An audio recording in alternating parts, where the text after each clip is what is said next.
လုံးမဲမင်္ဂလာပါရှင်ညီမတို့ကြက်လက်ရောင်းကနေပြီးတော့ပြက်လက်ကျဆိုပါရှင်နော်ဒီနေ့ကကြတော့လေတယောက်ကိုညီမတို့ရုံးမှာအလုပ်ရပါဖြစ်ပါရှင်နော်ပါလို့ရတယ်လို့လာပြီးတော့မေးကြည့်မယ်အကိုပဲညာမှာလုပ်ရလဲရှင်ล้างเสร็จมาครับล้างเสร็จมาเนาะဘာလို့ရလဲ PC ထုတ်တဲ့အလုပ် PC ထုတ်တဲ့အလုပ်เนาะဘယ်နေ့တော့လောက်လာစမှတ်တာလဲ ဒီနေ့လည်းပိုင်းတော့မလာဗျ နေ့လည်းပိုင်းတော့လာเนาะအခုအလုပ်ရပြီလားရတော့ပြီဗျ အလုပ်နေနေရမယ်လို့ထင်လား မထည့်ဘူးဗျ မတည်ဘူးเนาะကိုဘာလို့မျိုးလဲ ပေါ့အိုးလိုမျိုးဗျ ပေါ့လိုမျိုးเนาะအလုပ်ကပဲနေသွားမှာလဲရှင်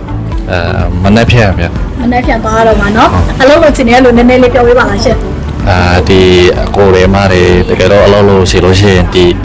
ကျလန်80နှစ်မြင်းဆောင်တင်မှာအလုပ်လာရှောက်လို့ရပါတယ်လို့ဒီဆောင်မှုလေးကောင်းတယ်ဗျဟုတ်ကဲ့ရှင်ပြီးလို့ရှိရင်စမတ်ခါအောင်ဘယ်လိုပေးရလဲအကိုအလုပ်ရပြီဆိုမှပဲစမခါပေးရဗျဟုတ်ကဲ့เนาะအလုပ်မရသေးဘူးဆိုရင်ကြိုပေးစရာမလိုเนาะမလိုဘူးဗျ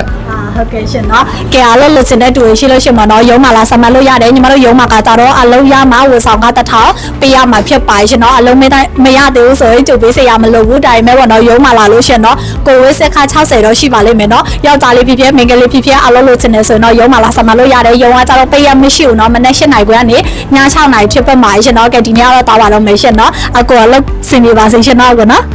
ဟုတ်ကဲ့ပါရှင်အားလုံးမင်္ဂလာပါ